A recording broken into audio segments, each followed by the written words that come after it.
Hello and welcome to another episode of One Fall WrestleCast Live, a special Sunday edition post SummerSlam. Lots of happenings at SummerSlam. The Tribal Chief has returned. It looks like Jacob Fatu probably really hurt himself.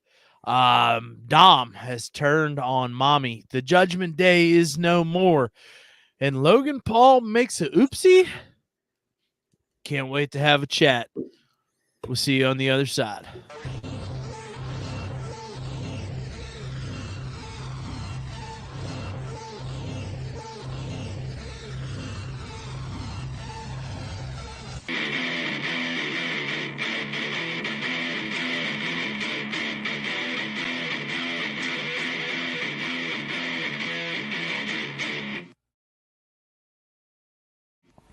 Welcome to the One Fall WrestleCast.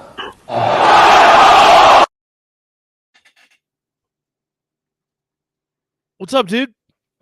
Not much. Got done watching SummerSlam last night and rewatched a couple things, and nothing really other than that. Just was moving. We moved Ashley and her cats this week, so I've been about as busy as a human could be. Yeah, likewise. We took a little 3 or 4 day getaway last week, and my work schedule has just been jam packed to the tippy top. That's over. My cup is runneth over. Obviously, we're coming to you live from Sunday night here. Not a normal day, but I'm going to be out of town, so we had to sneak one in here because SummerSlam did happen, and there's a lot to talk about coming out of SummerSlam, Mr. Tom. A lot of title changes, which make a lot of title changes. Love title changes. I do too, and we were kind of talking about it earlier, and just to kind of skip all the pleasantries and just get right into it. Very predictable show, I believe, for SummerSlam yesterday. Don't think that anything happened that was off kilter, right? Like, no, I think that they've been they just kind of told the story that they've been telling. I think that predictability is, yes, something you could say, but it's also one of those things where it's like, good stories, you can cut they come to logical conclusions, right? Things that are just outside of the, if you're subverting expectations, it's like you end up with like a Last Jedi situation where you're like, what? Why would they do that? That's not clever, Yeah, and I mean, I think that's a great analogy, and here's the thing that I never thought would happen a million years. We both agree with Dave Meltzer. Yeah, I saw that. We do. It was predictable. There were a few things that I kind of thought could go either way too. But I think that sort of the things that made the most sense is what happened. The one thing that I'll say, I was kind of really hoping that Bayley would retain somehow, and that would be sort of the swerve, because it was sure seeming like Bayley was going down. And I was like, maybe that'll be the swerve. Maybe Bayley will retain. She had a good show, though. Obviously wasn't the case. So I thought, there were a couple spots like that where that was maybe like the opportunity to kind of do something a little unpredictable, and still have it make sense. But, it was what it was. Yeah. I mean, starting, from the tippy top, from the jump, obviously we had Rhea Ripley versus Liv Morgan, which I thought was a phenomenal piece of business. I thought that was great. I thought that was the best. I thought that was probably the best, like, sort of crafted story they had for all of WrestleMania. And I was happy that they put it on first, because obviously the two big stories are like what happens first and what happens last, right? You either want to kick off the show or you want to finish the show. And we knew that the Bloodline was going to finish the show. Yeah, and I thought Rhea and Liv had a great match. It definitely told that story. I do get the feeling that Rhea Ripley re-aggravated that shoulder. I've seen things of her coming back through the curtain after the match, and she's still heavily favoring that right shoulder, and she is visibly distraught in tears. So I don't know if that was a work or a shoot. Only time will tell on that one, but convincing nonetheless. I actually got a text message from friend of the show, Derek Wright, and he said, was that real? Because it looked like it was real. I mean, I don't know. I hope it's not. I hope Rhea's good, because I think that there's still a lot of story to tell on TV. I don't know that necessarily we need a lot of story to tell on TV that has a lot of wrestling and physicality. So maybe it's just like it needs some more time, and maybe she could still be on TV, just not necessarily in matches for a little bit. Give it a couple weeks. I don't think there's any reason to rush her back into an hour an hour long match or a 20-minute long match. I don't think she needs to fight Liv again at the next pay-per-view for the title again, or anything like that. I think that hopefully, if anything, it's sort of a short-lived injury, just kind of a re-aggravation of what it was. But she came back to obviously do what was the logical conclusion at SummerSlam.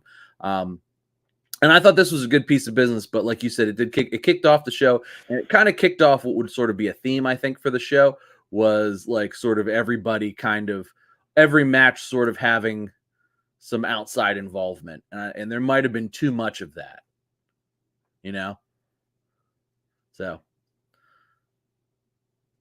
So that was kind of my thoughts on yeah, I would agree with that. I think that there was a whole lot of schmozzies. Yeah. But I think what was interesting and something that kind of got addressed going into Saturday was the fact that there was 7 matches as opposed to what we've become accustomed to at 5, which gave us an extra hour. So we were around the 4-hour mark. I think that was actually still pretty comfortable. It didn't. At no point was I like, oh my god, it's still going. Like I didn't feel the need, because I started it a little late, so I had a little bit of lead time to sort of fast forward through commercials, but I didn't feel the need to fast forward through any matches. So I think by the end of the show, I had run out of my fast forwarding of commercials, but I hadn't fast forwarded through any match. Well, that's good. I mean, that's always a positive, and I mean, I last night I got home and I got to watch from the middle of the Priest Gunther match through the end, and then I was able to rewind the stream all the way back to the start of the CM Punk versus Damian Priest, or CM Punk versus Drew McIntyre match, and then this morning I was able to, and then I watched the post match presser, and then was able to watch the other 4 matches this morning to start my day. So overall, like I watched it in 2 chunks. It didn't feel like it was anything that was over the line. And in the post fight, the post match presser, Triple H was asked, "Hey, is this the last time we're going to see SummerSlam as one night?" It really does feel like we're moving towards the big 3 being 2-day week-long extravaganzas, with a SmackDown on Friday in the host city, Saturday being a day, Sunday being a day, and then I would say Raw on Mondays being in the same host city, because it just feels like that's the direction that we're moving, especially with the big 3: Royal Rumble, WrestleMania, and SummerSlam. So I might be of the minority here, but I actually really like that, because I feel like, especially after you have such a good time at a show, like I really enjoyed SummerSlam, right? But like tonight, I'm like kind of sad that there's no wrestling to watch tonight. I was like, but then when I'm like, okay, we're gonna do the podcast. It's gonna be okay. I'm gonna get to talk about wrestling, but still, it's like it's one of those things where it's like once there's a show on Saturday, and then it's like, I gotta wait till Monday to watch any more. Oh man, like I still have that and that's maybe a little itch. That little it. It's probably just because too of how good the product has been. No arguments here. So I think that's obviously that's the feeling that I have is the feeling that they want me to have, which is why they're going to push it, because they've already announced SummerSlam next year is two nights. So, and I've got the feeling where I'm like, oh, now I'm coming out of SummerSlam. I'm like, that's going to be great next year. Yeah. I will love 2 nights of SummerSlam. I'm not high on everything being 2 nights, because I'm very much in the camp that, WrestleMania is two nights because it's the biggest event of the year and it's the biggest card of the year and everybody wants it to be special. But I do agree with you a little bit coming out of last night. It's like, hey, I could have watched a few more matches. There Like, was a there's if, some if meat it's on the bone. just WrestleMania and SummerSlam, I kind of feel like I'll be. That's fine. Like it doesn't taint anything to me. I think if it moves to pull also the Royal Rumble and then also Survivor Series. I don't think Survivor Series is a big enough deal in I don't 2024 either. to be a 2-night thing, even with a men's war games and a women's war games. Yeah. I don't think that it's a big enough deal. So I kind of, not that the Rumble's not a big enough deal. I just I hope that they leave it to SummerSlam and WrestleMania. And now maybe they can prove me wrong. And hopefully they do. And maybe they won't do it all the time. Maybe it'll just be, whatever they built up. This is the biggest Royal Rumble of all time. And we need to do 2 nights just because of how we went too big. Right. And it's like, this isn't going to be an every year thing, but we went too big. To do it on occasion and then maybe do it 1 year and then not the next year. I think, with SummerSlam too, I think you dip your toe in the water and you see. I really like that WrestleMania is 2 nights. It really kind of, like I said, there are some WrestleManias that are just hard to sit through because they get to be 6+ hours and you're just like, oh my God, this need to be 6 hours. But when it's broken up into 2 nights, you you get your 3.5, 4 hours in, you're like, I'm ready for more. Let's go night 2. All right. Yeah. So, and I think WrestleMania this year was very much that, right? It was very well put together across 2 nights. Felt balanced. Because even if some stuff falls flat, it's like there's more. And two, I think the allure of, Cody Rollins, Rock and Roman on night 1 having some sort of impact on the night 2 main event, the Universal Championship match. Yeah. I think that made night 1 feel a little bit bigger, a little bit more special. But at the same point in time, I don't think we need to do that for every 2-night extravaganza. No, I would agree. I'm interested to see how SummerSlam feels next year. And, if it needs to be 2 nights moving forward, or if it was, if I and everybody else are like, 2 nights is too much. Do it once. Let's see what happens. Yeah. I mean, I don't think that there's anything wrong with, like you said, dipping the toe in the water. Moving right along here, we've got LA Knight versus Logan Paul for the United States Championship. LA Knight finally gets some WWE gold. Very, very long overdue. He said it himself in the post-match presser. Hey, it's about damn time, and I thought that the build for this match had been very, very well done. And those two on a microphone is just, it's gold. I thought they did. I thought it was good. I thought the build was good. Part of me felt like Logan Paul held that title way too long because he didn't really. Well, what did they say? 278 days. Yeah, with 2 title defenses. I think it was maybe 4, but still, it's not. It wasn't nearly. It was like almost a year. It's like 3/4 of a year. Yeah, but I mean, we talked about this when they put the belt on him initially, and I mean, it was a publicity stunt from the jump. It was, but I felt he probably should have dropped it at WrestleMania. Had he dropped it at Mania, I feel like I probably would have been like, okay, cool, whatever. Like it would have been fine. But the fact that it went all the way to SummerSlam is sort of like that. I feel like these last 4 months really dragged it. To me. Yeah, I mean, no disagreement here on that call, but I think that LA Knight was definitely the right guy. I don't necessarily know that Kevin Owens needed that.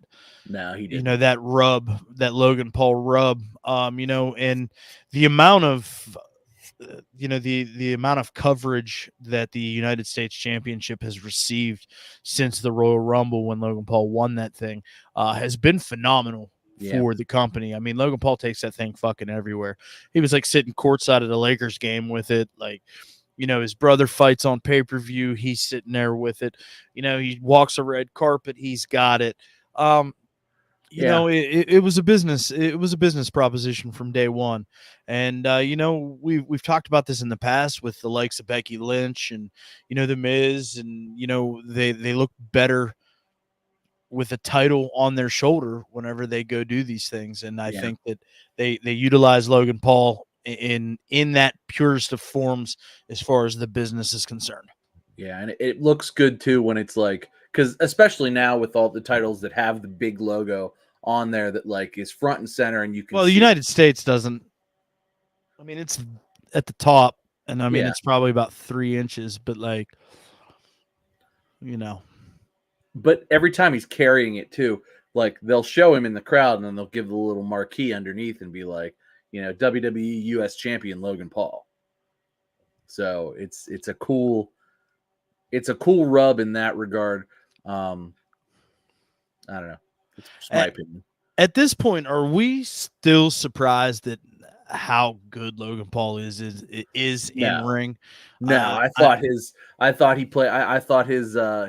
ring work. I thought the match was really good. I think LA Knight's really good. I think LA Knight's better on the mic than he is in the ring. He's just a capable hand in the ring. I don't think that he's like he's very much like Stone Cold. Yeah. Yeah. Yeah. I thought that was good. I thought the little bit of controversy leading into this too was interesting, especially because it seemed like somebody gave Logan Paul a call for him. Hey, take that tweet down now. Yeah, so if you want to lead it in. So for those of you that don't know what Tom's talking about, this past week, in the Olympics, there was the boxing gold medal match took place, and in 46 seconds, the Italian opponent decided that she was done, and she just walked away. No, she got on her knees and begged first. Yes, the same difference. Yeah. So there was a lot of controversy surrounding that her opponent, and I mean, God forbid I'm terrible with names, was a transgendered athlete in the Olympics, and they have a gender identification test that the Olympians have to take when it comes to things as far as competing, and she didn't pass said test because she had the presence of both XY chromosomes. No, she did pass the test. So here's the thing is that she is the athlete who we're speaking of is a woman. In fact, she was born a woman. I think the issue is once there was a lot of sort of he said she said misinformation floating around is that she's got a lot of extra testosterone, and that's just genetically. That's not. She doesn't put it there. She's from Argentina. It's illegal to transition in Argentina. She's a woman. Biologically speaking, she's a woman. There's a W. That's how it is on her birth record in Argentina. That's what it is on her passport in Argentina. She's a woman. Biologically, she's a woman. However, hormonally, she produces more testosterone than most women do. A significant amount more. And because of that, she has failed hormone tests before for boxing. Now, just to back it up just a touch, Olympic boxing is about as predetermined as WWE wrestling is, maybe more so. It's a joke. Olympic boxing is a joke. It is a flat out joke. So just throwing that out there. It is a flat out joke. You can go back and read about it. You can go back and look about it. I'm not going to go into it now, but Olympic boxing is a joke. It's more booked than professional wrestling is. It's a joke.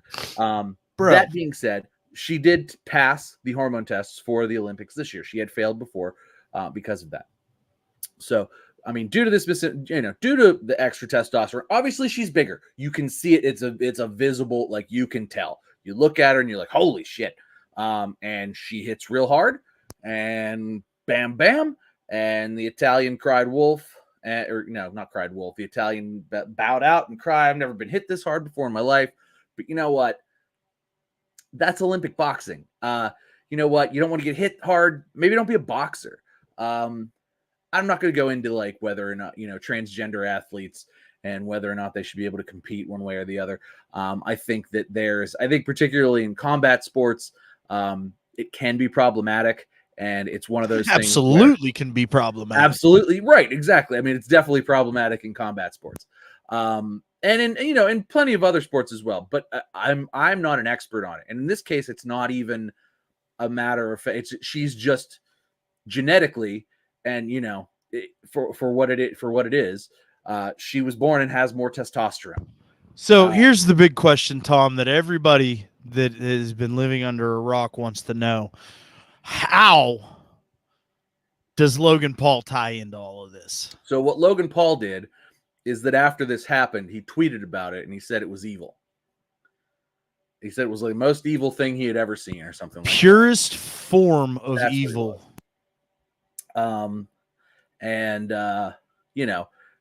Sure, if it was a big jacked up dude with a beard, like the South Park episode, beating the shit out of women, that's one thing. Yeah. That's one thing. That was not the case here, though. It was a swing and a miss. It was a genetically superior athlete who, can, with modern science, we could say, okay, here's what it is. Normal woman, her testosterone levels are here. This woman, who is a woman, she was born in Argentina. It's illegal to transition in Argentina. She can't even really get hormone treatments in Argentina, which is why she's as big as she is, because you can't allegedly. Look, sounds very conspiratorial to me, sir. Look, I'm not a doctor, and obviously I'm not the one who's taken the DNA samples and the hormone. How do we know that she's not Argentina's Ivan Drago? I mean, she might be. Maybe that's what it is. I mean, but at the same time, if she dies, she dies. But at the same time, Rocky should have threw in the towel, and Apollo Creed would still be alive today. Fictionally. Wah, wah, wah. He would be dead. He would be dead IRL, as the kids say, though. Right, because R.I.P. Carl Weathers. Man, what a hero. What a legend. Hero's a little far-fetched, pal. Okay. Well, okay, what a legend. He might have been a hero in our eyes, with his wooden hand and his alligators. Chubs. And his just tap it in. Just tap it. Taparoo. No, Carl Weathers was great in everything he was ever in. He's got a great cameo in Arrested Development that's just tremendous. But back to the Logan Paul boxing thing. Yeah, Logan Paul. Obviously, Logan and his brother do box. They are boxers. They've trained to box, so they get it. But at the same time, they're celebrity boxers, and they should know. How dare you air quote that? They are licensed boxers with fucking gaming commissions. Okay. Anyway, so they should know. They should know just how booked. Just absurd. Celebrity boxers. Look, I'm not saying I couldn't beat him in a boxing match. That's for sure. But yeah, it's just not. It's a non-issue. The Italians made it an issue. And then, the internet jumped on it like the internet likes to do. But it's a non-issue. And when the glove hits your eye like a big pizza pie, that's ouchie. It was ouchie.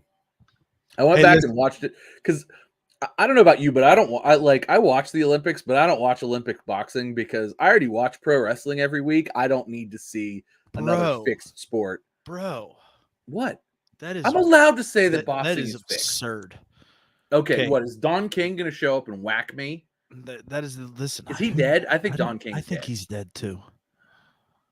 But anyways, so Logan Paul gets on the old Twix and says, "Oopsie, I'm sorry, I made a mistake. I'm gonna take the tweet down because the WWE HR PR people are like, hey man, you can't do that, okay?" I bet Triple H called him because that's what it showed up in his phone. His phone, he looked down at his iPhone and it said HHH. He went, fuck. Guaranteed. What up, dude? And then he was like, take it down now. What? The fucking tweet. Take it down now. And then he heard boos. Shit. Okay. That I guaranteed Hey, I got a story for offline. But yeah, that was so. But I'm glad to see Logan Paul drop the title. I'll be excited not to see Logan Paul till what? We'll probably see him Royal Rumble. I don't think we'll Rumble-ish. see Yeah, him. I don't. he'll be in the No, Rumble. he'll be at Saudi Yeah, for sure he'll be in Saudi. November. Yeah, okay. So we'll see him in a couple months. And that's cool. I think he had a pretty good run this last little lead up with LA Knight. I particularly like the part where LA Knight showed up at his house, was swimming in his pool. Yeah, it was dope. Particularly love that. I know everybody goes to everybody's house now. It's a thing that just happens over and over, but I still like it. So fuck it. Well, I mean, it's not like he pulled out a gun and started shooting at the windows, and they had to go on TV the next week and be like, hey, listen, we're real sorry. We might have gone a little too far. We might have. Okay. Brian Pillman might have looked a little too crazy. That might have been a little too real. Might have realized we might have ruffled some feathers, so to speak. So just sorry, my bad. Got calls about children crying. My bad. My bad. The Attitude Era. What do you want from me? So congratulations to LA Knight. Yeah. On winning United States gold. Moving forward, we had Braun Breaker taking on Sami Zayn in another very, very predictable outcome with Braun Breaker getting the W. This was the cleanest finish, I think. It was a good match. I thought it was great. Honestly, going into it, I'm like, if they don't put this on Braun, I don't even know what we're doing here, because you and I have talked about it. Sami Zayn seemed like the afterthought of every feud he's been in. Yep. Leading up to this, so I think that it's no hate to Sami Zayn. I think I think it's just time for him to just kind of take a step out of the spotlight. Anytime that he's been on these incredible runs, I mean, and this is not the first time that he's had what we would consider to be the run of his career. I mean, we talked about him being on the run of his career a couple of years ago with the whole conspiracy theory thing, and then he joined the bloodline, and that was great. And maybe it's just time for him to get a little his fondness makes the heart, absence makes the heart grow fonder. Yeah, his lead up to beating Gunther at WrestleMania, he was a great chase the Intercontinental title kind of guy. That was awesome. And yeah, I think it just he was the right guy to put Gunther in the position to do what he did on Saturday. And I mean, it really all exactly, because it ties back to that. And I think that, it really has just been a great, and his run with his part of that story is over. And I'm excited to see about what they do with him next, because it's been, I mean, we're 3 for 3 in the last 3 little runs that he's had. In different aspects, like you said, with the conspiracy theorists and the banger after banger after banger. So 3 for 3, and Pat McAfee did call him a future Hall of Famer a few times. He did. And that's one of those things that Pat got yelled at for a couple years ago. Yeah, well, that was under Vince's reign of terror. So you call everybody a future Hall of Famer. But listen, I thought Braun Breaker had a breakout performance on Saturday night. I think we all knew how good he was when he was in NXT, and it was always, hey, when's this guy getting the call? When's this guy getting the call? When's this guy getting the call? And to lose to Sammy at Money in the Bank and then come back and put on this match at SummerSlam, looked like a seasoned pro in the process of winning the Intercontinental Championship. Man, sky's the limit for this guy. The one thing about Braun Breaker, though, that I think he does need a little bit of a gimmick upgrade. He kind of still has that default pro create a character look. He's Goldberg. Yeah, but it's a little bit default create a character. Yeah, a little bit too much. And with the Steiner singlets. That's his. Yeah, so I think he needs something. I don't know what it is, and I can't tell you what it is, but he needs something, a little more character to his character. But I mean, his in-ring is just, oh my God, is he impressive? Oh my God, is he? When he runs the ropes, it's unbelievable. I don't think I've ever seen anything like that. His Frankensteiner, his Breakensteiner, as Pat has deemed it, is just unbelievable. Like I can't even with this guy, right? It's just like you see it happen, and you're just like, did he just hop up there and then like blow a kiss to the crowd and just like what athletic ability this guy has? What an athlete! Unbelievable. Like I said, I'm looking forward to seeing where things go with Bron Breakker here moving forward. I think that's going to be pretty. I hope they book him like they book Brock Lesnar with the title and just let him tear people apart once a month. Hey Tom, since I'm in a fucky ducky setup, you want to go ahead and hit the old Google on this and see what you can find. We're looking into it there, sir. Give us 1 second. So I actually know the answer to this already because I was looking at it before we went live. So unless something has changed between when we went live to now, Jacob Fatu was seen in a boot, and we could talk about this once we get to the main event. But he apparently, what Triple H had said is his ankle and foot area had been bothering him, and then that splash aggravated it. He was supposed to take another spear. He was supposed to take a spear from Roman. He did not. It aggravated my foot. Yeah. Well, I mean, if you watch it again after, because I did. They played it back on replay too in slow motion. When he hits it, he kind of bangs his shin on and his foot goes. That's not a bang, bro. That is that's a fucking car crash. He car crashed his shin, and so he is he's banged up. There's nothing official to say, oh, he's out 6 to 8 weeks or anything like that. But he was seen walking around in a boot, but he is walking on it. So I would anticipate we'll see him in a boot for a little while. Hopefully, it's nothing too serious. Triple H didn't seem to think it was too terribly over the top. It was just, something like a sprain or something that he's just having to deal with. So hopefully, hopefully it's a short-term thing, and he just aggravated something that was already hurting, and now he's just hurting, and he's just gonna, not be in a ring for a little bit, just letting it heal up. So hopefully it's nothing serious. And my anticipation would be, at least at the moment, is that it's not too super serious, but it was serious enough that it changed what happened in the main event, because he did not take a spear, and he was probably supposed to.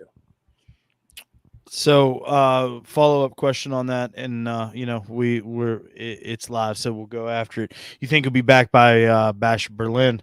I mean, based on what Tom just said, it's hard to tell. I would imagine. It's hard to tell now. I mean, I think we'll find out tomorrow. I think we'll find out more tomorrow. Certainly by Friday, we'll know. But this is one of those things that WWE is going to keep close to its chest, because they don't have to tell us, right? Like, we don't have to know. No. He's walking on it. He's putting weight on it. It's in a boot, but I mean, if it was super serious, you wouldn't see him just wandering around on his own the next morning, because this was today, like, just him wandering around on it in a boot. Hey guys, I want to say it's like the picture I saw was like he looks like he's like walking into a convenience store to buy like water and like some Pop-Tarts. So wonder what kind of Pop-Tarts Jacob Fatu eats. I bet you he's a s'mores guy. Yeah, I could see that. Or maybe did they bring Wildberry back? I bet he was a Wildberry guy. Yeah, do you remember the Wildberry when the Wild Thornberries was a thing? Yeah, like that little the purple with the blue stripe in it. Yeah, those were delicious. I could taste them now just thinking about it. Yeah, absolutely. I grew up on Wildberry Pop-Tarts. I feel like they made me the man I am today. I mean, listen, that's a bold claim. That could be very, very true. Hey, what's your kind of favorite Pop-Tart? Put it in the comments down there. Yeah, for sure. Tell us below. Yeah. So I don't know, man. I think that, Bron Breakker has the ability to really be something someday. And I agree with your assessment that he just needs a little bit of depth of character into who he is in order to have a main event title picture run. He's a little too much default create a character. So while we're here, since we just talked about both mid-card titles, I want to talk about the state of the WWE quote unquote mid-card. My God, how good is the middle of the card? Like, It's amazing. It's better than the middle of the card was in like. It's better than probably most of the top of the card was in like 2019. yes, that's facts. That's not even up for debate, bro. Like, it's so good. You know, I mean, you look at the job that they're doing building a lot of these mid card talents, right? And then you put these like super over guys like LA Knight and and Braun Breaker as the mid card champions, and Sami Zayn was super over too. Sami Zayn, absolutely. I mean, Gunther way over was Intercontinental Champion for 666 days. The mid card has it's blown up. You've got guys like Carmelo Hayes and Andrade who are seemingly in the middle of a best of 7, and their second match left a lot to be desired after that first one. But you've got guys like Chad Gable who's really starting to find his footing, and now you drop Bo Dallas and the Wyatt 6 into the mid card. And Kevin is obviously in the mid card trying to find some feet, and I think that he's getting there. Finally, I mean, it only took Kofi Kingston and and Xavier Woods in the New Day to help him find the proper shoe to put his foot in. It only took some of the most decorated veterans of all time. And I mean, we said how many? Well, it's got to have been 18, 20 months ago. It's like, hey man, if Kevin can't do anything with Ray, like we're in trouble. Couldn't do anything with Ray. Couldn't do anything with Ray. It literally took it literally took Kofi and Xavier Woods to get him out. It took the full veteran power of like some of the top grossing, t-shirt selling monsters, guys who just day and week in, week out were popular guys popping the crowd. Like, it basically took the modern day Road Warriors to get Kevin over a little bit. Okay, let's just calm down. The modern day Road Warriors? The New Day? Bro. What? Bro. Are you high? Who would you call the modern day Road Warriors? Why does there have to be a modern day Road Warriors? I don't know, because you always have to compare something new to something old. Why? Why do we still do that? Pro wrestling. This is all we've ever done. But why do we still do that? That's all we've ever done. It's like Michael Jordan versus LeBron. It's just why? Well, Michael Jordan's obviously better than LeBron. Well, yeah, but that's neither here nor there. The game's played a lot differently, and like the officiating's. But listen, no. Why do we do that? There's no such thing as the modern day Road Warriors. And if we're being honest, the modern day Road Warriors are definitely AOP. All right, then what are the New Day? The modern day. How about the New Day is just the modern day fucking New Day? I mean, they're just the New Day, really. I mean, the New Day's been the New Day since what, 2014? 12, 13, 11, 9? Who fucking knows? Nah, Those guys have been together. Those guys have been together fucking as long as I can remember. It's either 14 or 12. Hold on. Now I have to Google that.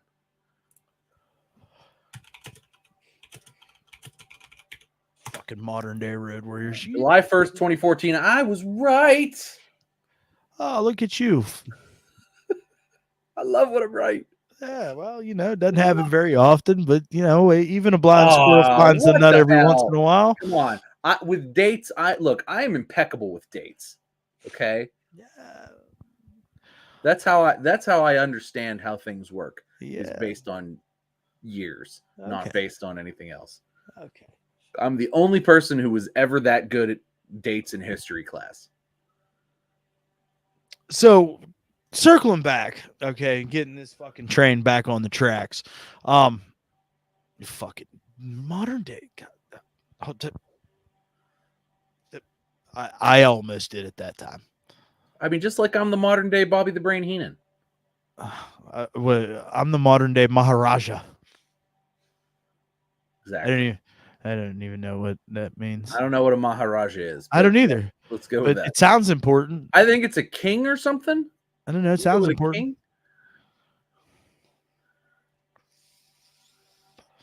Jimmy returns to save Roman. Yeah, probably.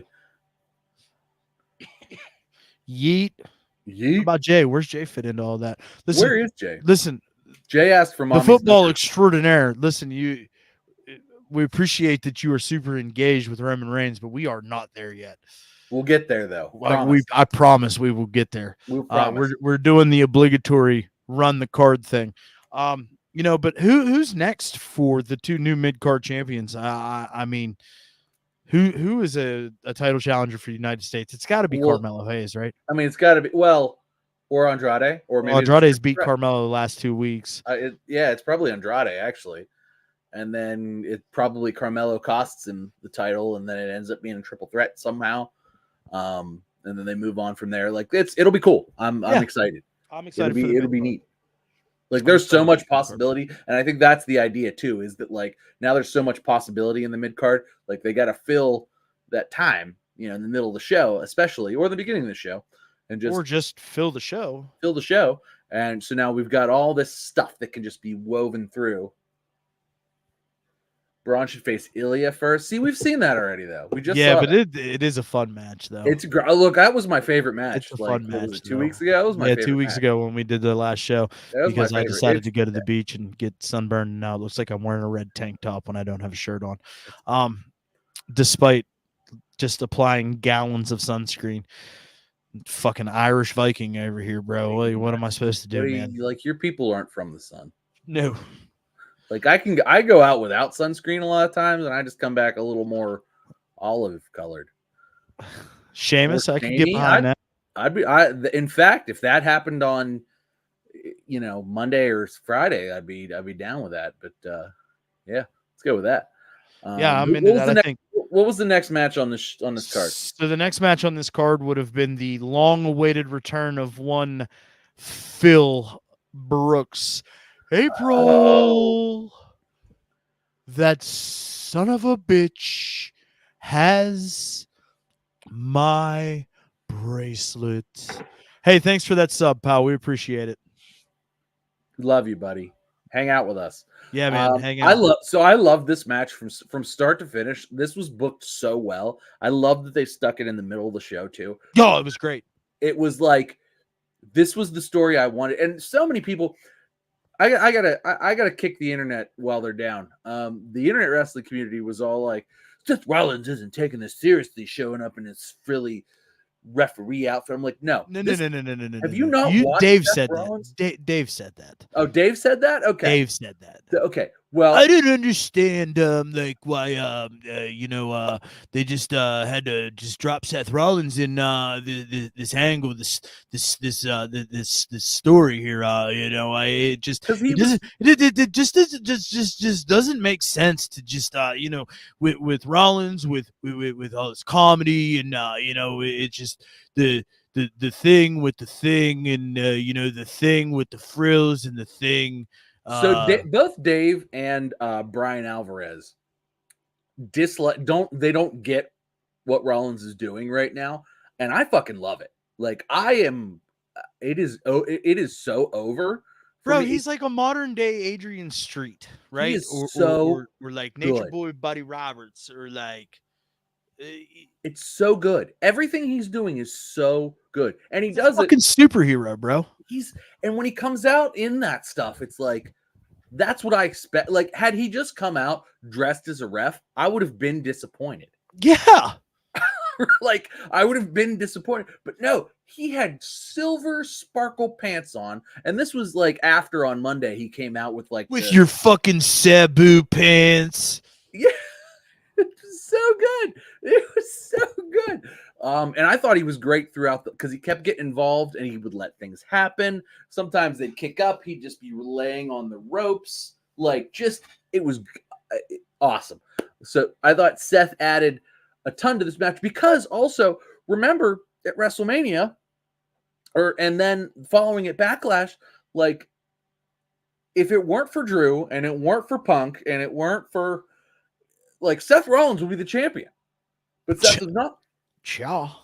But he was not the champion, and he couldn't challenge Damian Priest for the title anymore because that was the stipulation, and it was it all made so much sense. And then when it clicked in, I mean, this match could have gone either way, but Punk screwed Punk because which I thought was phenomenal, by the way. Triple H commentary really did an amazing job with this match. Triple H said at the post match presser that it was a masterpiece of storytelling. It was. I don't think that it could have been. It was so satisfying. It was such a satisfying thing to watch, and I thought commentary sold it perfectly too. Let's go into what the football extraordinaire has to say about this. So the football extraordinaire says, I think they should have a trilogy with Punk versus Drew again at Bash at Berlin. And then last time, ironically, at Bad Blood, I think would be fitting the way the rivalry is going. I mean, there's definitely more squeeze on this orange for sure. And we're going to see more because, they made the friendship bracelet this just prime piece of real estate for storytelling. And it reflected in that match. So I think I want to see, I truthfully, I think I want to see Drew just be like, nah, I don't want to fight you again. I already beat you. And he may. I want to see that. But I would be happy to see promos, but I think I want to see Drew dismiss CM Punk. Constantly. Just dismiss him. Not to leave him alone and just do his own thing. And, if that leads to something else, like CM Punk getting involved in something or whatever, and then, Drew being sneaky or whatever, and it comes back to it, that's fine.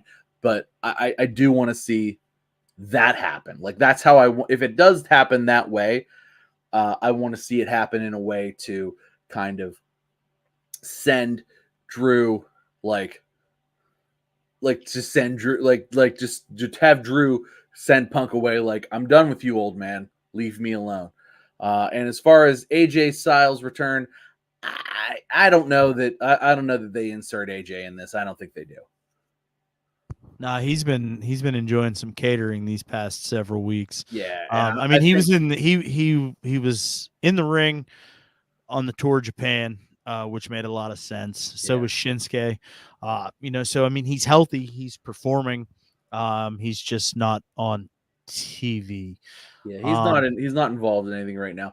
I mean, I would like to see AJ get involved in some stuff here moving forward, but I think at this point moving forward, I think we're gonna see the AJ retirement run. We're gonna see some great. Well, not now, not yet. No fucking way. No, especially not with the way that they just announced John Cena and not that I think that we're gonna see him in a retire. Not that it's gonna be. Oh, AJ Lee. Oh, not AJ Styles. Well, maybe. Who knows? Never say never. As long as Punk didn't tear a tricep last night. What was the next match? April. Perhaps you should come and assist me, please. Phil. Phil looked like a rickety door last night. I thought it was good. I thought in the middle of that match, he looked like a rickety door. I mean, the rickety door. What came after this one? Then we go into Nia Jax. Oh, the worst match on the card. Bayley. Worst match on the card. Well, actually, Nia Jax and Bayley came before Phil and Drew. Yeah, that was still the worst match on the card. Yeah. It was. Why didn't you like it? I wanted to see. So I was hoping that Bayley would retain. You fucking mark. I know that's fine, but let me spit what I have to say, and then you can pick on me. So I wanted to see Bayley retain. Two, the Tiffany the Tiffany fake. You're a mark too, bro. The Tiffany fake cash-in didn't seem to make sense to me because Bayley was still it didn't do anything to the match. Bayley was still on top. Sure, it did. It did all kinds of things. I'm just saying at that exact point, it didn't do much, and then it did come back and do it, and it reset and it figured itself out. But it was just I don't know. I didn't like it. It felt to me the clunkiest match on the card as Well, I well. mean, it was a Nia Jax match. Of course, I it was mean, clunky. okay, so it was the clunkiest match on the card. Um, I don't know. We'll see. Nia might have a cool title reign. Maybe she'll have a crap title reign. Maybe Tiffy will cash in on her immediately. Who knows? I don't think Tiffy's going to cash in on her immediately. Honestly, I wanted to see Tiffy cash in last night and win the title totally. I think that would have been a great swerve, but let's see where it goes. Look, my faith is still in Triple H. I think that he's done a really good job booking everything, and I'm still intrigued, obviously. So let's see where this goes from here. Yeah. But this was to me the weakest spot in the night. It was a popcorn match, bro. Yeah, this was the popcorn match. What was the next one? So then we go into the World Heavyweight Championship. Gunther versus Damian Priest. So the in best what match on the in card. what promised to be a fucking slugfest What was the best match on the card? that fully delivered. What was the best match on the card? No disagreement here. The fact that there was so much kind of fuckery in matches before this match, really, I think, was the only thing that hindered this match. No, I disagree that Priest should have retained. Priest should not have retained. I disagree as well. What happened is exactly what should have happened. They have been and listen, well, let me get out what I have to say. They have been ahead. building Finn Balor's resentment for like weeks and weeks now. Like that, we are 6 weeks into building Finn Balor's resentment, and the fact that it came out in the way that it did, I think only puts Balor and Priest up higher, because Gunther needed Balor to come out to beat Damian Priest, which means Damian Priest's stock is through the roof right now. And it put Balor's stock through the roof at the same time. So now we get what we don't need is a bad blood match between Balor and Priest. And hopefully we'll see Demon Balor at some point, which would be, we're definitely getting Prince. We're definitely getting the return of the Prince. And then, we get now Damian Priest is a certified badass, a certified star. And you can't teach that. It's just, so we're really getting something like Priest doesn't need the title to have a bad blood match with Finn Balor after how big the Judgment Day has been for the last 2 years. And I think that now we're in I just think we're in a point in time now where it's like we don't need the title. We don't need a title to be involved for this to be personal and to mean something, especially because I don't think we see any more Judgment Day stuff. I don't think it mixes up. I think it's all separate now. It'll probably get moved to separate nights, truth be told. I think it'll be big enough stuff that they're going to want to have it on separate. One will be on Monday, one will be on Friday. Interesting. But I think that what this set up, and like I said, just because there was so much like interference prior to this match, I think that maybe took some of the shine off of it. But at the same time, just like the first match, what a phenomenal piece of business. Like what a great, it was just so satisfying to watch the whole storyline click together. And it ties together with the first match as well because of the Dom Rhea thing. It all clicks together in just such a way that wrestling hasn't been able to do in a long time, where you can kind of weave things together and make storylines make sense together, but also tie in together. Now what happens to Carlito? I don't know. We'll find out. I imagine we'll find out on Monday. That's not cool, man. I mean, it's not exactly. He's going to be like, that's not cool. Carlito knows what's cool. We'll see. I think that there's still probably going to be some semblance of Judgment Day. But I do think that it won't involve Finn Balor, or no, it won't involve Damian Priest. It might not involve Rhea Ripley anymore either. I think Priest is going to have a babyface run, and so is Rhea, but it'll be separate. And I don't know. We'll see what happens. I think we probably see a Liv Morgan, Dominic Mysterio, Finn Balor, JD McDonough, Judgment Day. You don't think there'll be that? Well, I mean, I think we'll see that for a little bit. That'll kind of, and it'll dissipate from there. Like it'll slowly fade out into non-existence.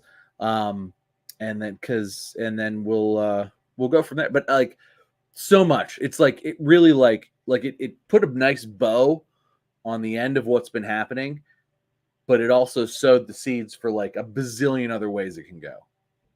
No, yeah, I think that part's fair. But I've been high on Damian Priest's title reign. And it was very good.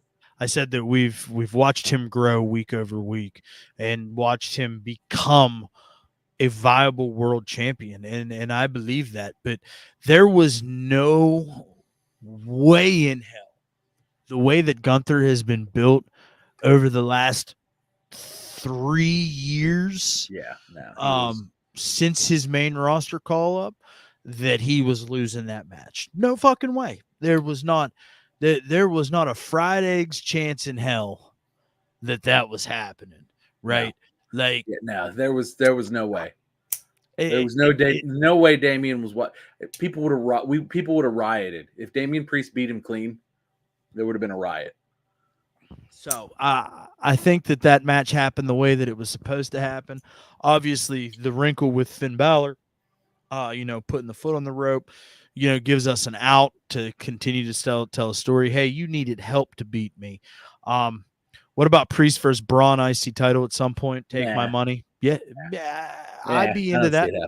I don't see it happening. I think not now. Priest is a main event guy now. It's not. Yeah, this week. I mean, but we'll see. Everything's ever evolving.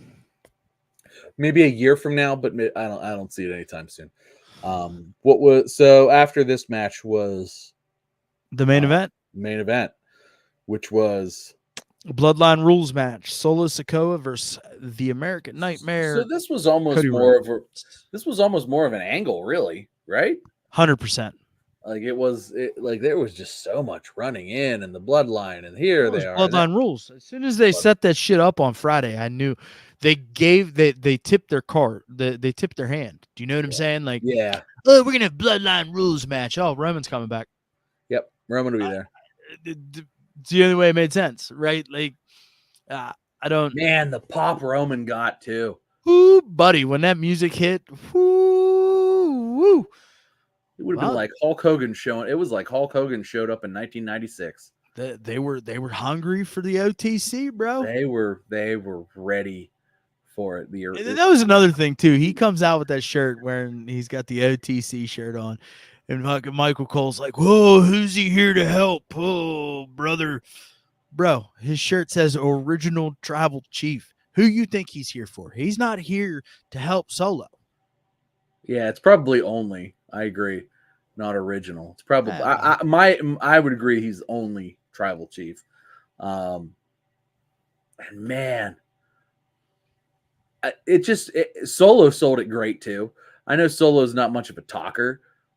Yeah, he's been doing okay. He's been doing fine. How they've been setting him up, with the little pre-recordings and stuff like that. Like they've been hooking him up, making him look like a fucking rock star. But his facial expressions, especially on his way out of the arena, were like, he was like, "Fuck, my life is over." It was like one of those. It was that look. It was like, I'm fucking dead. I'm gonna die. I'm gonna be killed by Roman Reigns. Man, I am. As far as it means, like Friday night is now must-watch television, right? Oh yeah, it has to be. Like, I mean, but what if our friend here is correct and they hold him for another week? I'll be very disappointed on Friday, and you'll probably get texts from me. Where the fuck is Roman? What the fuck is going on? What the fuck is this?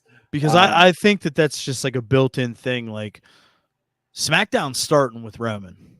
Like, yeah, I think welcome to SmackDown. I think you get welcome to SmackDown, and you get, we are live, and they do the panorama of the crowd, and then like 3 seconds in. So how long till Heyman's back? Friday. He'll be back Friday. Yeah, I think so too. He's gonna walk out with Roman. ladies and gentlemen, that's how they're gonna do it, and then fucking music's And gonna hit. Heyman's gonna look good. His hair's gonna be all dyed nice. It's not gonna look all gray and shitty. He's not gonna look like he hasn't slept in a month. He's gonna come out like smiling, like Heyman's gonna come out looking good and like pointing at people. Best match on the main roster for Solo by far. I thought he looked great. He paced that match very well. He looked like Roman and how he was going about his business in there, very slow and methodical. I thought it was a great showing for Solo also. Yeah, I mean, it didn't hurt that he had a lot of help. No. Hey, let me ask you a question, because I feel remiss if I don't address this. So Friday night, okay, SmackDown starts. Cody Rhodes comes out. Then he calls Solo out. Solo comes out. And then Tama Tonga comes out. Jacob Fatu shows up. And then here comes Tonga Loa like 15 minutes later. Like the wrong way, out the wrong tunnel. He's fucking like 3 sections over. He's like, what the fuck? And then he does the same shit on Saturday. Like, is this guy just like the king of missing his fucking cue? Or are they trolling us? I think they're trolling us because I think Tonga Loa is like inadvertently the funniest guy on SmackDown right now. He's just like, would it be funny if I came out late in the wrong door? And they're like, what? Why? And he's like, I'm going to do it. And he just does it every time with the eye patch. Like, no, I think they're trolling us, and I think it's hilarious. Like, I think maybe at first there was a fuck up somewhere, but I think when his debut, when he missed pulling the referee out of the ring by like 4.5 seconds. Yeah, he sure did. But now I think they're just trolling us. I was wondering because now I think it's just funny. I think the first time was a mistake, but now he's like leaning into it. That's my opinion, but it's funny every time, so it's fine. I'm gonna go ahead and throw this up. Do we do SmackDown and Raw streams or PLEs? Generally, once a year we do a Royal Rumble watch along. That's kind of our thing. We've not done it in the last 2 years though. Tom and I have taken that time to hang out and drink some beers. We go to Archie's on the south side and drink beer at the bar, hang out with Archie, and eat wings. Yeah. So, it's the problem with us doing live streams, watch alongs, is scheduling. Usually one of us can do them. Never. And and like my schedule is a fucking shotgun blast. Like I work the same schedule every week, but I could be there 30 minutes or I could be there 30 hours. And that's not an exaggeration. So, and it's been extremely rough this summer, and we've actually missed a lot of shows, which is very uncharacteristic of us. Because we look forward to hanging out. This is our hanging out. And like often enough, especially when I'm off, I'll go hang out with him at work. Yes. But it's been an interesting year. Let's just put it that way. It's been an interesting year. We're not opposed to doing that every once in a while. I know that we've done, like we did CM Punk's return on Monday Night Raw, which bit us in the ass because we ended up running like 4 hours, and then Punk was on TV for like 33 seconds. Mm-hmm. And told we everybody. Usually do. I don't know that we live stream Raw, but we're usually doing this while Raw is on. So, that is fact. So we're usually doing this. And we're usually both kind of watching. We're talking to each other, but like you'll see my head go, oh, hey, look, Liv Morgan's here. And like stuff like that. But we're usually doing this during Raw. So kind of that's a live stream, I suppose. Like it's on and I'll say things because I'm watching it. But also like we're not like actively reviewing it move by move. We're generally talking about what happened about the week before, and then I'll spit something about, oh, hey, look, somebody just showed up and kicked somebody in the head. Like, So, well, good luck with that, pal.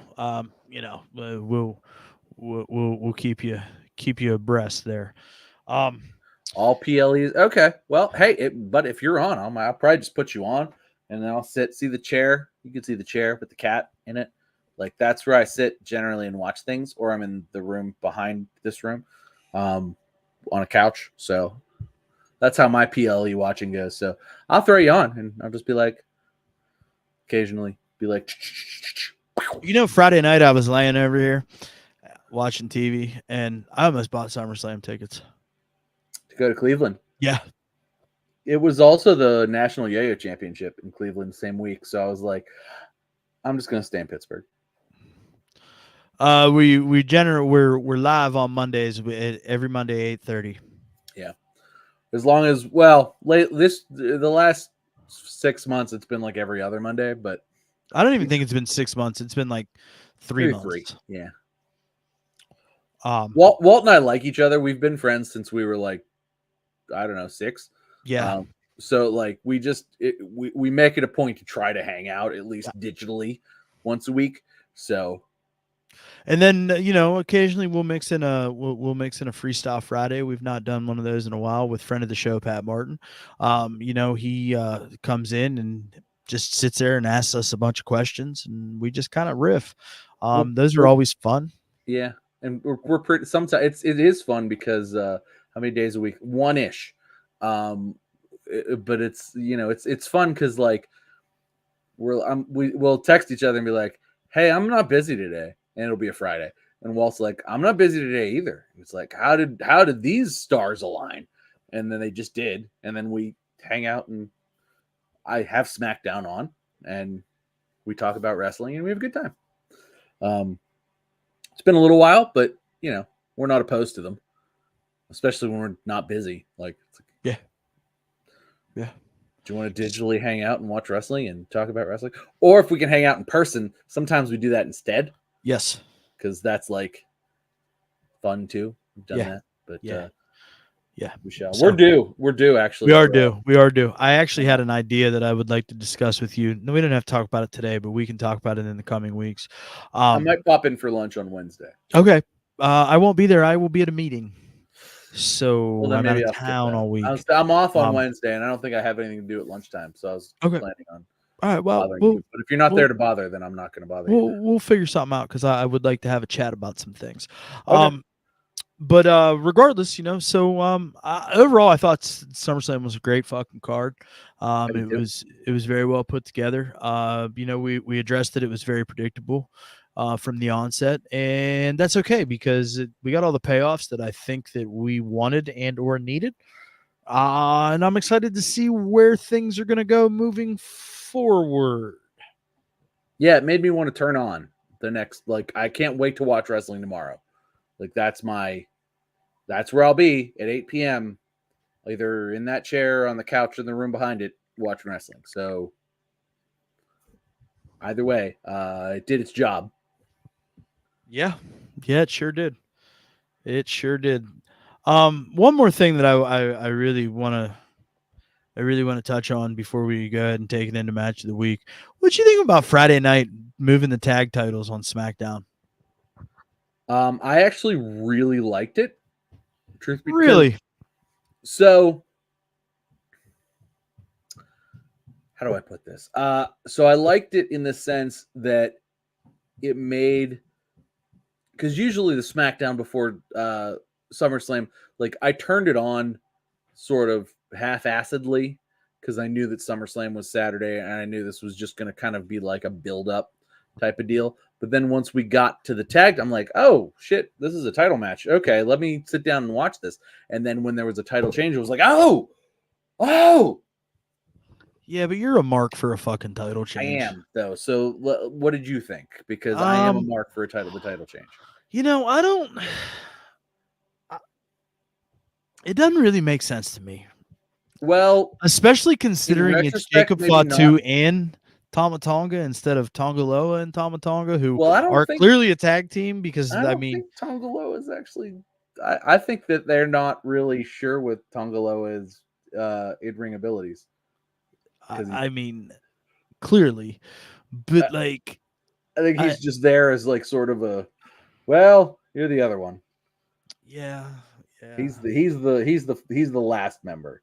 I He's didn't the, really care for it though. I thought it he's the was bottom row. I thought it was lazy. If I'm being honest with you.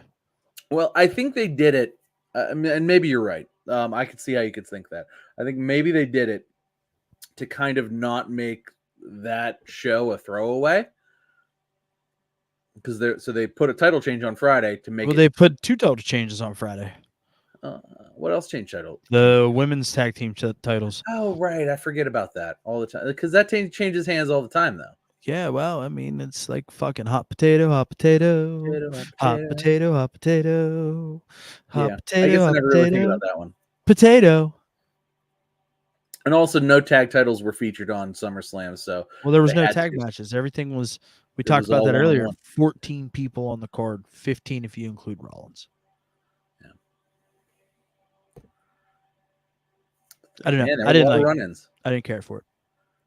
Didn't care for it. That's fine. And honestly, I'm truthfully, it's probably going to suck coming out of it. Like the tag division is probably kind of like It's gonna suffer. it's going to suffer. It was at the time I was like, oh, that was cool because like I turned it on sort of on a whim because I saw that it was happened to like pull up Instagram and it refreshed and it was like coming up next, and I was like, oh shit. Internet's all over Johnny Gargano calling him boo boo face Johnny because like when they before the match, you know, they did their little title thing and he's like, yeah. well, I mean, he's got a championship in his hometown and he's got to lose in a match that doesn't make any fucking sense. I think that he's got every right to be boo boo Johnny. Well, maybe Boo Boo Johnny gets it back on Friday. Yeah, well, I mean, how? How? You can't know because then you make Jacob Fatu look like a fucking punk bitch.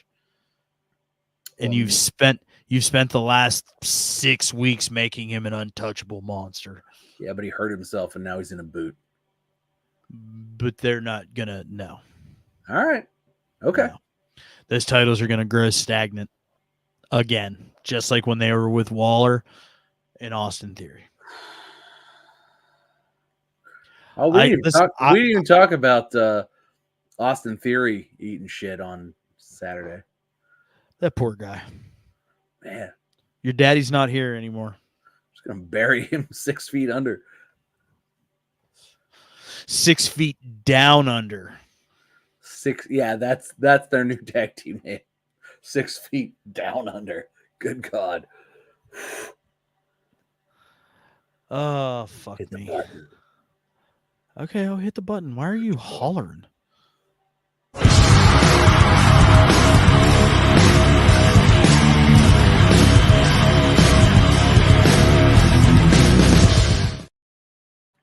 All right, what was your match of the week? Honestly, it was Rhea versus Liv. I thought that was the best piece of business on the card last night. And it gave me everything I wanted it to give. I knew Dominic was going to turn, but it was like the least predictable thing, and they tried to make it as least predictable as possible. So that was really, really the way. Like I thought that was really good. I thought that was the best little.